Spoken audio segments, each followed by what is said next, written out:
You know, podcasts are everywhere these days. I listen to them in the car, I listen to them working out, which means that there's so many out there, your chance of being interviewed for a podcast are much higher than they used to be. Your chance to do a media interview or a podcast interview are right out there on the horizon to share what you know about your expertise, your experience. So, how do you do a great podcast interview? Listen, stay tuned. We're going to be talking about it today.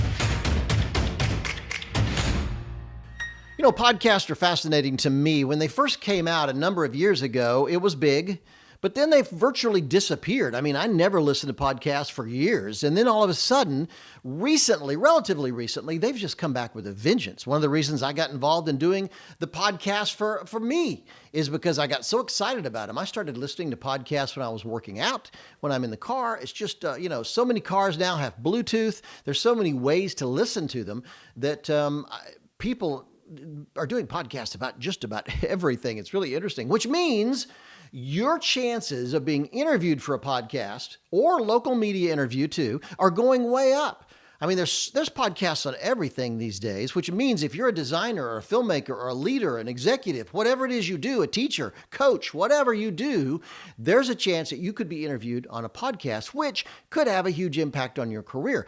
It's remarkable, to be honest, how many people listen to podcasts, how often they get shared, and how your reputation could be enhanced, how your reputation could grow, and it could make a big difference in your career by doing a podcast interview. But I continually hear people interviewed on podcasts, and they're just terrible. They're horribly inarticulate, and in many cases, these are best-selling authors. These are famous executives. These are big-time leaders. These are people with reputations, but when they're interviewed on a podcast or a local media interview, they're just horrible. They're inarticulate. They can't express themselves. They so their way through it. I heard one guy the other day who was a best-selling author.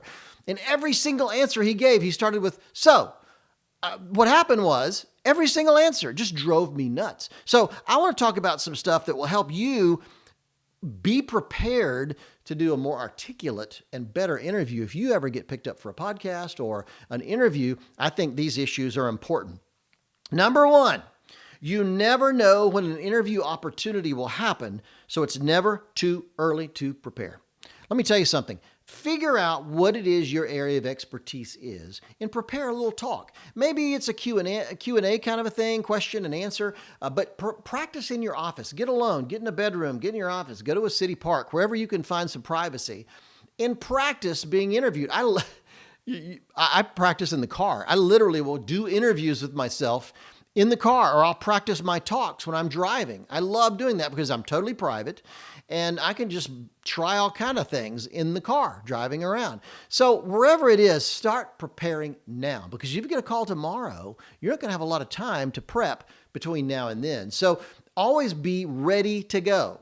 Always be ready to go. In the New Testament, the Apostle Paul says, be ready in and out of season, both in and out of season. Same way with your expertise, your experience, be ready to be interviewed at any time. The second thing is relax. Just relax. It's just a podcast. It's just a local media interview. So many people get incredibly uptight about it. They get way over the top and they freeze up.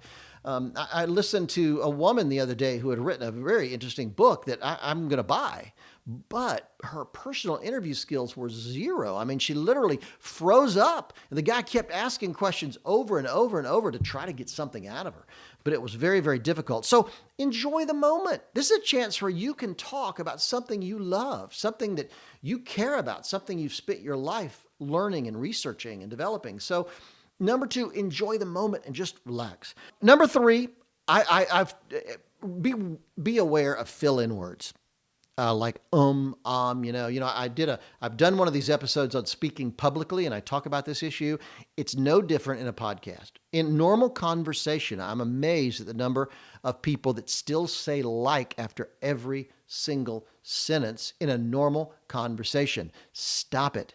Nothing makes you look less professional. Nothing makes you look less credible than constantly, like, so. Just throwing all these fill-in words. I've talked in my other episode that maybe it's because we think we live in this cluttered, distracted, loud, noisy culture and we have to fill in stuff all the time. But the fact is, in a noisy culture, silence matters. People value silence. So don't be afraid to pause for a second and get your thoughts together. Don't be afraid to just stop talking at the end of a sentence. I know some people who just can't stop. They can't stop the sentence. It's important that you just stop at some point, but they just ramble on and on and on. So just remember, don't fill in with everything. Don't use all those fill-in words. Number 4, this is important. If you're not naturally funny, be careful attempting it. Just be careful attempting it. So often we feel that we need to be cute, we need to be comical, we need to be funny. And when you're interviewed in a podcast or on stage or in a radio interview, but I tell you what, if it's not natural for you, be very careful.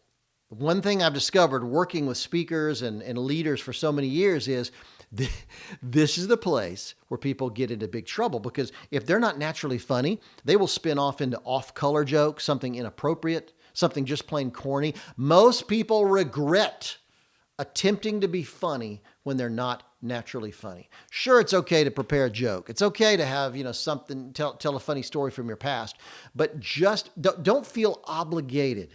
A serious interview about important information is just as good as somebody who's funny. So don't worry. Don't obsess so much about being funny, because if you're not naturally that way, it's going to show. Number 5, know your area of expertise, and at any moment be prepared to give a 3 to 5 minute talk. You know what? Sit down and try to figure out, okay, here's what I know about this issue. For me, it might be a media subject. It might be some area of communication or filmmaking or social media. People ask me questions about that stuff all the time. And in any of those areas, I can pretty much rattle off a 3 to 5 minute talk on anything like that. But keep it focused and to the point. That's the importance of practicing and knowing your area of expertise. Most people will veer off into all kinds of things. Don't. Learn your area, learn your lane, learn the area of expertise that you have, and prepare something. Practice now on how could I express what I believe about this subject in 3 to 5 minutes? That's important. And maybe it's a series of 3 to 5 minute, little questions and answers. What I find in interviews, don't ramble on. And you can usually tell if you're looking at that person being interviewed, you can tell when he's ready to ask another question or she's ready. If it's on the phone, if it's a phone interview, it's more difficult. I've done interviews on CNN and Fox where they were remote interviews, and I'm in a little interview room that's all black. All I have is a camera staring at me. I can't see the other person. I just hear them in the IFB, the plug in my ear. I hear them asking the question, but I can't tell. And sometimes I've done it when it's a panel discussion, and I have no idea when they're going to turn to me or who's talking next. So learn to know what you're going to say when your moment comes, and have it focused and have short responses. In interviews, people do not want you to just go on. So in fact, which leads me to my next thing, number 6 is focus, focus, focus. Don't ramble. Don't ramble. Many times in interviews, in podcasts or TV or radio, people just go on and on and on. Now, what I've discovered is if you're being interviewed on the radio, most interview segments, the entire interview is only going to be about 7 to 11 minutes. So there's no time to ramble in that 7 to 11 minutes. They don't want to know about your high school years unless it pertains to the subject. They don't want to know about your past or your family, unless, of course, it pertains to the subjects. So don't go into the backstory. Don't go into your history. Don't go into rabbit trails and peripheral stories. Know that you've got a limited amount of time, and you may have one shot at it. So get your story down and figure out how to tell it in 7 to 11 minutes. Now, that 7 to 11 minutes may be 4 or 5 questions. So it's not that you're going to talk for 7 to 11 minutes, because there's going to be 4 or 5 questions in there. So your responses need to be short, focused, and to the point. Have fun with it, relax, but make sure you're focused and to the point. And number 7, the last thing I would say is even short interview responses need to have a beginning, a middle, and an end. Think about storytelling for a minute. You want to have a beginning, a middle, and an end. So when you're doing a podcast interview, you want to make sense. They're not asking questions in a vacuum. They're not asking questions just out of the blue. They're trying to get you to tell a story out there. So beginning, middle, and an end. If I ask you a question about, how did you start your career? Within a minute, you should be able to tell me the beginning, middle, and end of that. How it started, where it picked up momentum, where you are today. If I want to ask you about a product that you've created or a book you've written, a movie you've made, think beginning, middle, and an end to the responses that you give. You're not just shearing off responses to questions out of the blue. They want that continuity that'll help tell that story more effectively. Now, so I hope these things made sense. Let me go over them again because I do think they're quite important. You never know. Number one, you never know when the opportunity will happen. So start preparing now. Be ready to go at any moment.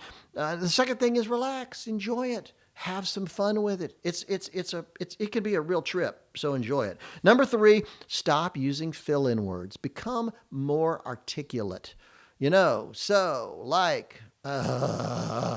Nothing betrays your lack of experience or your lack of professionalism or credibility like all those fill-in words. Get rid of them. Making a concerted effort in your everyday conversation, in your interviews, get rid of them. Number four, if you're not naturally funny, be careful. Be very careful in the attempt because that's where people get off into really off-color, inappropriate, out-of-bounds material because they're trying to be funny. I just could tell you example after example after example of people that were humiliated in an interview simply because they were trying to be funny when they naturally weren't. Number five, know what area of expertise you're at. Know why they brought you on. It's like speaking for a conference. I always want to know why I'm there. Why do they want to interview me? Why am I on that program? What are they looking for? Always ask, what are you looking for? Know your area of expertise, know what the expectation is, and get it down to a 3 to 5 minute talk. Be able to share it in 3 to 5 minutes. Number six, focus. Focus, focus, focus. Do not ramble. As I said before, radio interviews are typically 7 to 11 minutes for the whole segment. I did one just the other day in Atlanta. It was an 11-minute segment, and that was it. And in a 2-hour radio show, they only had me on between 7 and 11 minutes. So get your area of expertise down to where that's comfortable to talk in those terms. And finally, 7, beginning, middle, and then end. You want to give people the backstory. You want to give them a little bit of the backstory. You want to give them how far you've come, where you're going. Answer in complete sentences. Never say yes or no. You want to tell people the whole story. That's very, very important. So as I said before, the Bible talks about being ready in season and out of season, which means no matter when, you should be ready to give your story, to share your story, to talk about your area of expertise, your passion in a way that's condensed, that people in a short podcast or radio interview could get an enormous amount out of it. So focus on those areas. And trust me, you'll get asked a lot. Once people see how articulate you are, how talented you are, the area of expertise that you have, one will invite you to be on, others will hear it. They'll want you to be on theirs. They'll want you to be on theirs. It's just a never-ending stream. So it can be a very powerful way to get your story out there, to get your message heard, and your influence felt. I'm Phil Cooke. Thanks a lot for coming and tuning in to this particular episode. Don't forget, share it. Talk to people about it. Rate us. Give us some comments. Go back to my blog at philcooke.com. I'd love to visit you there. Thanks so much for being a part of this community of people that want to go from where they are to where they want to be in their career and are focused on how to make it happen.